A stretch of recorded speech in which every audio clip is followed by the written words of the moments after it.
नोएडा में जो केस हुआ है ये सही में बहुत खौफनाक है। आप भी जानकर हैरान हो जाओगे। इसकी जो बेसिक स्टोरी है वो तो आप जानते ही होंगे कि एक टेकी युवराज मेहता अपनी गाड़ी में ड्राइव कर रहे थे रात को और ये गाड़ी एक पानी से भरे गड्ढे में गिर जाती है। युवराज मदद के लिए चिल्लाते हैं। 1.5 घंटे तक वहाँ पर एसडीआरएफ, पुलिस, फायर ब्रिगेड सब आ जाते हैं लेकिन कोई इसे बचाता नहीं और करीब 2 घंटे के बाद युवराज की डूबकर मौत हो जाती है। इसी समय के अराउंड वहाँ पर एक डिलीवरी बॉय था मोनिंदर नाम का, जो युवराज को बचाने की कोशिश करता है। पानी में खुद कूद जाता है लेकिन अफसोस उसे युवराज नहीं मिल पाता। अब इस घटना के बाद जब मोनिंदर का इंटरव्यू दिया गया तो उसने बताया कि मौके पे पुलिस भी थी एंड एसडीआरएफ भी थी और अग्नि विभाग वाले भी थे, फायर ब्रिगेड वाले भी थे। किसी ने उसकी मदद नहीं करी। बोल रहे थे ठंडा पानी है, हम नहीं जाएंगे अंदर, इधर सरिया है अंदर, हम नहीं जाएंगे। अब जब ये इंसिडेंट वायरल होने लगा, लोग सोशल मीडिया पर हल्ला मचाने लगे, सरकार से अकाउंटेबिलिटी डिमांड करने लगे, तो कुछ दिन बाद ये डिलीवरी बॉय मोनिंदर एक और स्टेटमेंट देते हैं। एक नया वीडियो जारी किया जाता है जिसमें बिल्कुल उल्टा बोलते हैं। 15 मिनट के अंदर अंदर वहाँ पे पुलिस पहुंच गई। कुछ लोग मौजूद थे, उन्होंने पुलिस को कॉल की। 15 मिनट के अंदर पुलिस पहुंचने के बाद तो कुछ देर बाद ही एसडीआरएफ, एनडीआरएफ,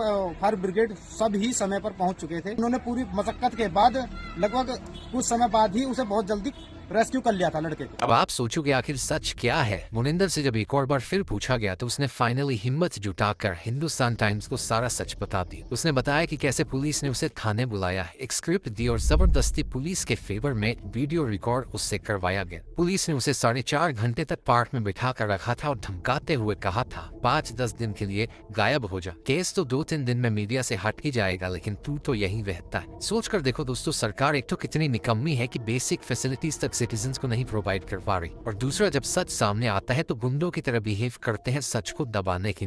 मैं आपको बता दूं, जिस सड़क पर युवराज ड्राइव कर रहे थे उस सड़क का डिजाइन देखो, ऐसे 90 डिग्री के एंगल पर कहीं किसी डेवलप्ड कंट्री में आपको कोई सड़क नहीं दिखेगी। पहले तो इतने घटिया तरीके से एक सड़क बनाई गई, दूसरा कोई बैरियर तक नहीं लगाया गया, और तीसरा जब मदद की जरूरत थी ना तो वहाँ की एडमिनिस्ट्रेशन, पुलिस या फायर ब्रिगेड के पास कोई भी इक्विपमेंट थी युवराज को बचाने की। लेकिन जानते हो ये गड्ढा कहाँ से आया? इस जगह पर एक्चुअली में एक मॉल बनना था। बेसमेंट के लिए गड्ढा खोदा गया था लेकिन 2021 से इस प्रोजेक्ट को अबैंडन कर दिया गया। इंडिया टुडे की रिपोर्ट के मुताबिक ये साइट करप्शन के लिए पहले से ही सीबीआई इन्वेस्टिगेशन में थी। और सबसे शॉकिंग बात तो यह है कि इस घटना से सिर्फ 15 दिन पहले इसी गड्ढे में एक और ट्रक भी गिरा था। फॉर्चुनेटली उस ट्रक का ड्राइवर बच गया था, लेकिन तब भी जब ड्राइवर ने नोएडा अथॉरिटी से मदद मांगी थी तो उन्होंने उल्टा उस पर ही बाउंड्री वॉल तोड़ने का आरोप लगा दिया था। ये पूरी घटना दिखाती है दोस्तों क्या होता है एक शहर का हाल जब ऊपर से लेकर नीचे तक पूरा सिस्टम ही खोखला बन जाए।